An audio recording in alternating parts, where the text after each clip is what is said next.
The lights flickered, revealing a second shadow behind the clerk.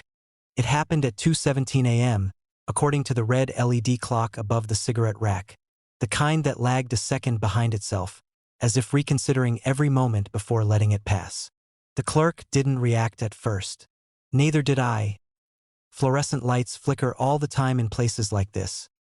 24-hour convenience stores wedged between an unlit highway and a stand of trees that swallowed sound. The air hummed with refrigeration and old wiring.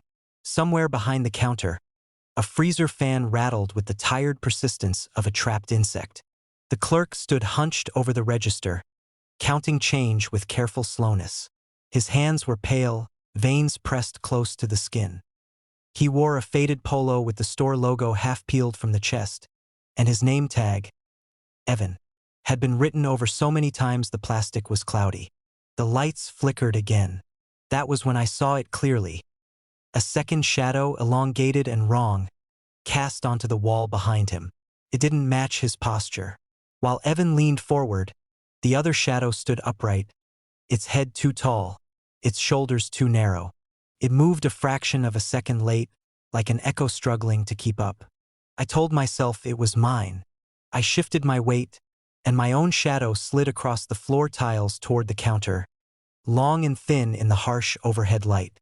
But the second shadow didn't respond. It stayed where it was, tethered to Evan, stretching upward along the cigarette display. The lights stabilized. The shadow vanished. Evan cleared his throat. Cash or card? His voice sounded dry, like he'd been awake too long. I glanced at his reflection in the scratched plexiglass barrier mounted on the counter, installed after a robbery years back, judging by the yellowed edges. The reflection lagged just slightly, but that wasn't unusual either. Old plastic warped light in strange ways. Card, I said. He nodded and turned the screen toward me. The terminal beeped when I tapped it, too loud in the quiet store. Outside, the automatic doors sighed as a gust of wind passed, though they didn't open. While the receipt printed, Evan stared past me, eyes fixed on the darkened window at the front of the store. The glass reflected the inside dimly. Aisles of snacks, racks of cheap sunglasses, the lonely glow of the coffee machine. Beyond that reflection was nothing, no headlights, no movement, just trees and the suggestion of the road. You see that too? He asked quietly. I hesitated. See what? The receipt finished printing. He tore it off but didn't hand it to me. His fingers trembled, barely perceptible. The lights, he said. They've been doing that all night. I nodded, relieved. Old wiring. Yeah, he said, though he didn't sound convinced. That's what they told me. He finally slid the receipt across the counter. Our fingers brushed, and his skin felt colder than it should have. I gathered my bag and turned toward the door. Halfway there, the lights flickered again. Harder this time, plunging the store into a brief stutter of darkness. In that instant, the second shadow returned. It stood directly behind Evan now, close enough that their outlines overlapped. Its head tilted slightly as if studying him. Where Evan's shadow ended at the floor, this one continued, stretching down the wall and bleeding into the tiles, as though it couldn't decide where surfaces stopped. Evan froze. His breath hitched audibly. Don't, he whispered, not to me. The lights snapped back on. The shadow was gone. Evan sagged against the counter, gripping its edge. He swallowed hard, then laughed once, sharp and humorless. Sorry, he said. Long shift. I didn't answer. My heart was pounding too hard. I watched his reflection again, expecting, hoping to see something wrong there. But it showed only him. Tired eyes, slumped shoulders, the ordinary geometry of a man worn thin by night work. Still, I didn't move toward the door. How long have you been here? I asked. He frowned. Tonight? No. I mean working here. He thought about it. Too long. A few months. Maybe more. He rubbed his face with both hands. Hard to tell. Nights blur together. The hum of the refrigerators deepened, vibrating the soles of my shoes. Somewhere in the back, something thumped. Metal settling or ice shifting in a machine. Evan flinched. Does anyone else work nights? I asked. He shook his head. Just me. Manager says it's cheaper. The lights flickered again, softer this time, like a nervous habit. No shadow appeared. Have you checked the cameras? I asked. Evan's eyes flicked toward the small monitor mounted above the counter. The screen was divided into 4 grainy feeds. The aisles, the register, the parking lot, the back room. All empty, all still. I stopped looking, he said. They don't help. Why not? He didn't answer. He stared at the monitor, jaw tight. Another flicker. This time, the shadow appeared in the camera feed before I saw it on the wall. In the register view, behind Evan's back, something darker than shadow stood, its outline soft and bleeding at the edges. It didn't cast correctly.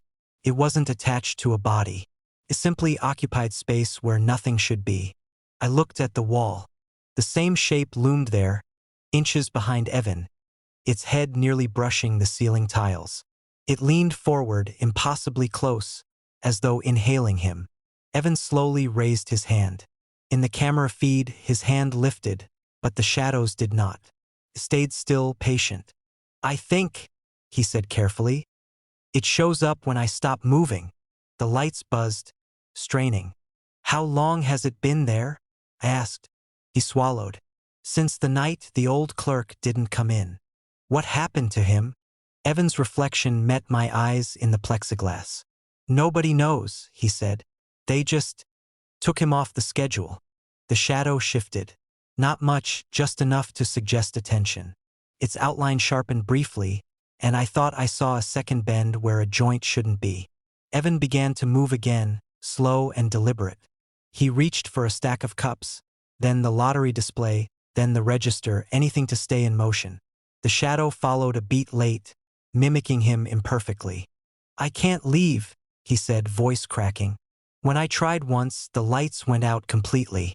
And when they came back on, he didn't finish. The automatic doors hissed open behind me. Cold air rushed in, carrying the smell of wet asphalt and pine. The parking lot was empty, my car idling alone under a buzzing streetlight. The doors waited, patient, as if expecting someone else to enter. Evan looked at them with naked terror. Please, he said, not looking at me. Don't turn the lights off. I'm not. I started. The doors began to close. The lights flickered violently, plunging the store into darkness. In the black, something moved. I heard a breath that wasn't mine, slow and satisfied. Evan screamed, a short, cut-off sound. The lights snapped back on. The counter was empty. The register stood open, coins scattered across the surface. Evan's name tag lay face down near the edge.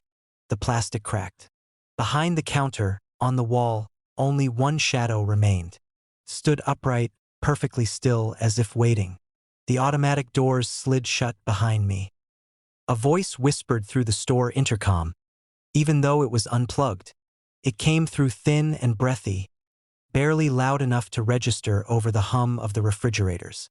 At first I thought it was feedback, some loose wire catching static, the building sighing the way old places do at night.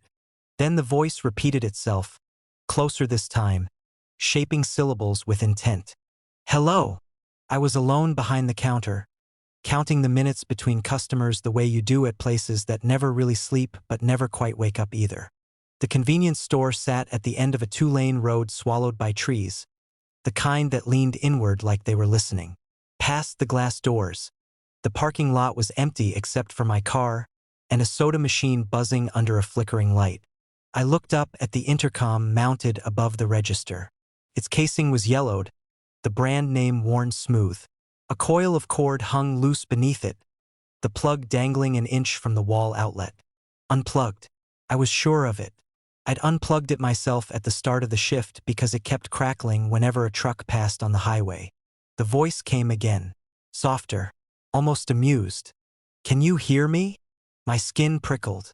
I scanned the aisles, half expecting to see someone crouched between shelves, phone pressed to their mouth.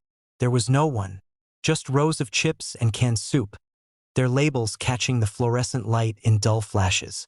This store is closing, I said, though it wasn't true. My voice sounded wrong in the open space, Too loud, like I'd broken some unspoken rule. The intercom clicked. A dry pop, like lips parting. You always say that. I stared at the unplugged cord. The refrigerators deepened their hum, cycling louder, then settling again. Somewhere near the back, ice shifted inside a freezer with a hollow crack. I told myself it was exhaustion. Graveyard shifts did strange things to your head. You started hearing patterns in noise, mistaking reflections for movement. I reached up and pulled the intercom unit off its mount. The wires behind it were clipped clean, ends capped and taped. Dead. Still, the whisper leaked out, now coming from everywhere and nowhere, threading through the store like smoke. You didn't before. My reflection stared back at me from the plexiglass barrier. Eyes ringed dark, mouth slightly open. For a second, the reflection didn't move when I did. Then it snapped back into place. I shoved the intercom under the counter and stepped away. The camera monitor above the cigarette rack showed its 4 feeds. Aisles empty, register lonely, parking lot blank, back room dark. In the back room feed, the camera jittered just a little, like it was struggling to focus. "Who is this?" I asked. The voice didn't answer right away. The lights flickered, a brief stutter that sent shadows sliding across the floor. When they steadied, the store felt subtly rearranged, like furniture shifted in the dark. "I was here first," the voice said. A car passed on the road outside, headlights washing over the windows. For a moment, I saw another shape in the glass, standing just beyond the doors, tall and narrow. When the car was gone, so was the shape. I moved toward the doors. They didn't open. The motion sensor light above them blinked, then went dark. Behind me, the intercom whispered again, closer now, as if leaning toward my ear. "Don't go." The camera monitor chimed softly, alerting me to motion. In the back room feed, something shifted. Not a person, just a darker patch of darkness, pulling itself upright. The camera lagged, then corrected. The feed was empty again. I backed toward the counter. My heel caught on something. The unplugged intercom cord lay stretched across the floor now, the plug pressed into the wall outlet, warm to the touch. The whisper softened, patient. "You leave the lights on for me."